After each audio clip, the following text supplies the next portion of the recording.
Hola, buenas tardes. En esta clase vamos a desarrollar diferentes conceptos, tales como la histeria, el síntoma, el trauma, la repetición, cómo se conforman. El concepto de histeria tiene tres grandes acepciones a lo largo de la historia. La primera de la mano de Sócrates, quien defendía que la histeria era una enfermedad del útero. Luego, con Charcot como fundador de la neurología moderna, él decía que la histeria era fruto de la lesión orgánica funcional del cerebro. Y luego, desde la mano de Sigmund Freud, como psicoanalista, vamos a ampliar.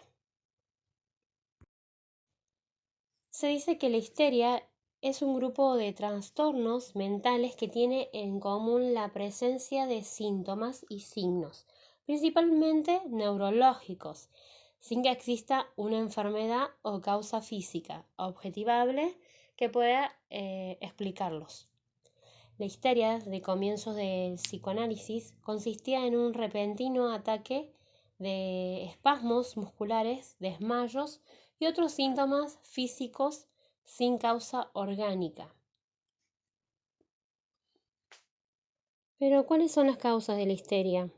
A lo largo de la obra freudiana distinguimos tres teorías diferentes conforme avanzan sus investigaciones. La primera teoría que defendía Freud como causa de la histeria fue la inefectividad sexual de la pareja, es decir, la insatisfacción sexual, la impotencia del hombre. Se creía que aquellas mujeres que sufrían cuadros histéricos eran víctimas de una falta de satisfacción sexual con sus parejas, pues los hombres generaban esa histeria. La histeria era el resultado de un trauma real vivido en el pasado. La histeria era fruto de reminiscencia de un trauma del pasado que aparecía en el psiquismo como un cuerpo extraño, es decir, reaparecía en el psiquismo una historia traumática, olvidada, reprimida en el inconsciente. Cuando una representación sexual inconciliable regresa a la conciencia y genera un afecto tan penoso que yo se cree incapaz de afrontarlo y enfrentarlo, y se ve obligado a olvidarlo. Sin embargo, el efecto ligado a dicho recuerdo traumático, a la representación, no desaparece, sino que toma otra vía, la vía de la conversión, de la somatización a través del cuerpo. Este recuerdo traumático del pasado y del índole sexual reaparece en la conciencia cuando la mujer alcanza la pubertad, cuando se encuentra de nuevo con la sexualidad.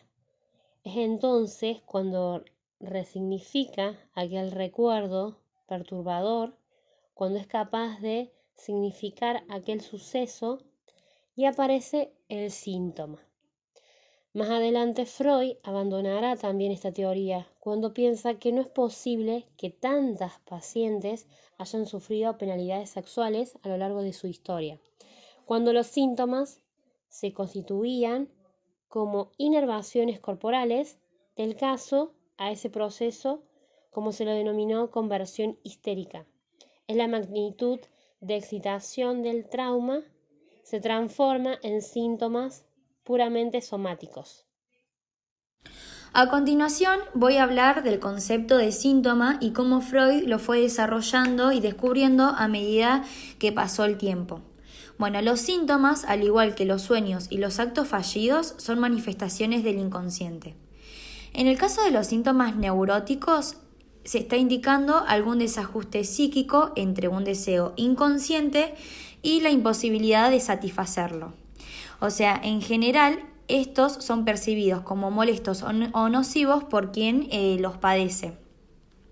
Es importante resaltar que la conformación del síntoma en cada caso va a estar ligado a la historia de cada sujeto, que va a ser única y absolutamente singular.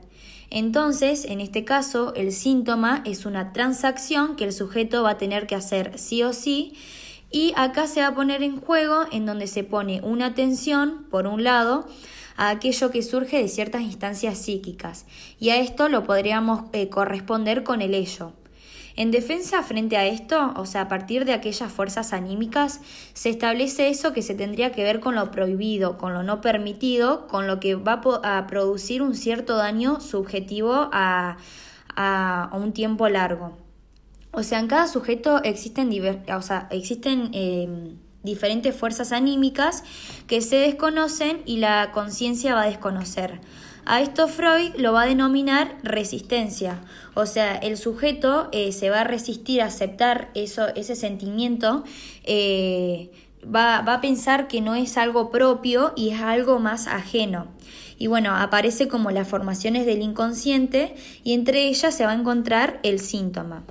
En este caso, el síntoma va a tener una formación de compromiso entre fuerzas opuestas en conflicto y es una formación transaccional. Es decir, que va a tener que hacer una negociación entre dos instancias psíquicas. Una de estas fuerzas va a pasar a encontrar una satisfacción de manera camuflada y la otra se va a encontrar satisfecha por sí misma. Entonces, para explicarlo mejor, acá los deseos van a provenir del ello y se encuentran allí de una manera sustitutiva de satisfacerse. Es decir, que el síntoma es una satisfacción sustitutiva de esta emoción pulsional.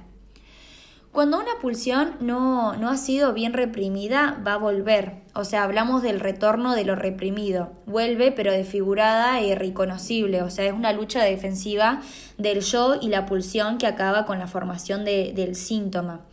O sea, esto supone un compromiso entre ambas partes, o sea, entre la pulsión y el yo, porque hace referencia, o sea, el síntoma va a estar resistente, o sea, se va a resistir y esto va a producir un gasto de energía que esto va a afectar a nuestro líbido, actuando como un medio preventivo del sujeto para no enfrentarse a la angustia.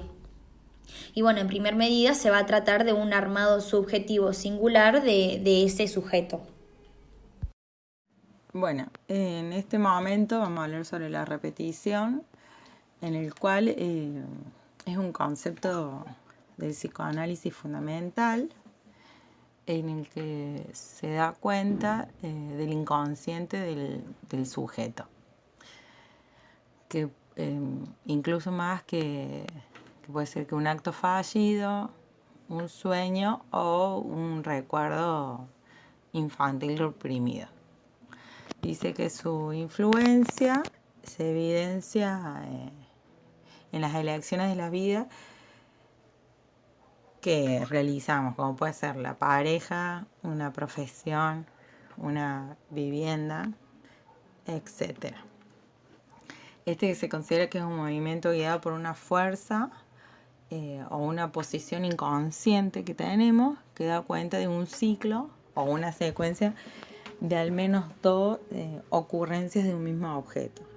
Como que aparece y desaparece y vuelve a aparecer, pero ligeramente algo se cambia. Esta repetición tiene como tres requisitos fundamentales. Uno, que es la mismidad o diferencia, que dice que lo que se repite es lo mismo a pesar del contexto y que las variables sean un poco distintas. Otro requisito es la alternancia, que tiene que ver con esto de la presencia y ausencia, es decir, que no es un constante síntoma. Y el tercer punto tiene que ver con la intervención del observador, que enumera la secuencia esta que está atravesando por la repetición y que es inconsciente a ella o que es consciente de ella y la puede enumerar. Dice que lo que se repite es lo que ha tenido en nuestro pasado un lugar, digamos, como en forma de recuerdo, vuelve y se rememora de un pasado olvidado. Dice que es un recordar desde el actuar. La repetición, hay dos tipos de repeticiones. Una es la repetición sana, que está regida por la pulsión de la vida, que es lo que determina nuestra identidad. Repetimos aquello que somos, lo que nos identifica. lo que nos conforma a nosotros, nuestra subjetividad, y que unifica nuestro pasado con nuestro presente y también nuestro futuro. La repetición patológica está regida por la pulsión de muerte y es un retorno compulsivo de un pasado traumático que se presenta o que aparece en el presente como un síntoma o una acción compulsiva y que está determinado por un acontecimiento traumático real o imaginario en donde el sujeto es víctima.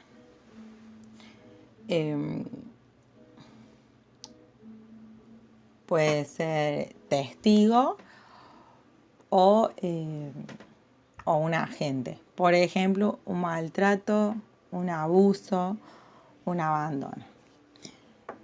Y que se producen a través de emociones. Pueden ser de asco, de dolor, amor, odio, tristeza o placer.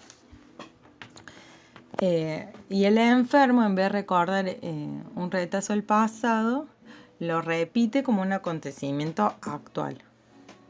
Y esta reproducción tiene siempre un contenido de la vida sexual infantil. En psicoanálisis es muy importante hablar del trauma.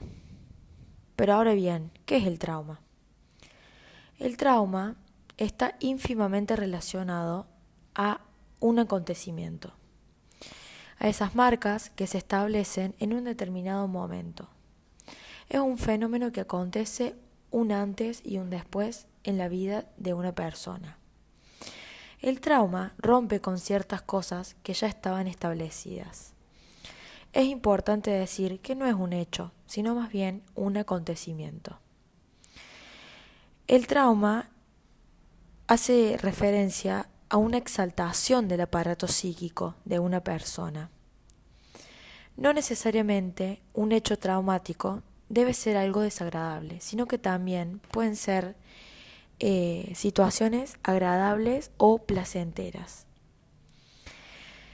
También podemos decir que el trauma necesita de al menos 2 escenas en la vida de la persona.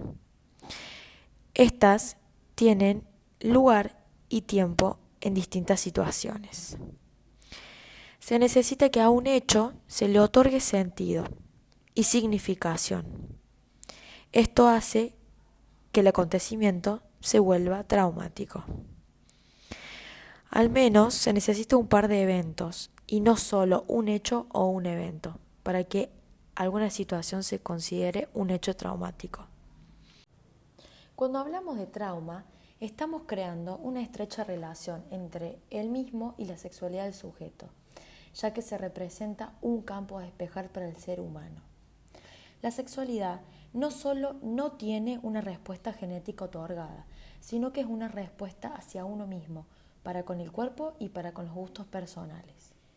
Cuando hablamos de sexualidad y trauma, podemos concluir que esto no existe, no hay una respuesta ni una decisión. El síntoma es una respuesta que damos a la incógnita que surge de lo traumático y de la sexualidad. Antes, se establecía que el trauma estaba relacionado principalmente con algunas cuestiones sobrepasadas en la infancia de las personas. Por ejemplo, que un adulto excita a un niño o que se produzca un abuso. Gracias a esto se creaba algún tipo de trauma en el aparato psíquico del niño.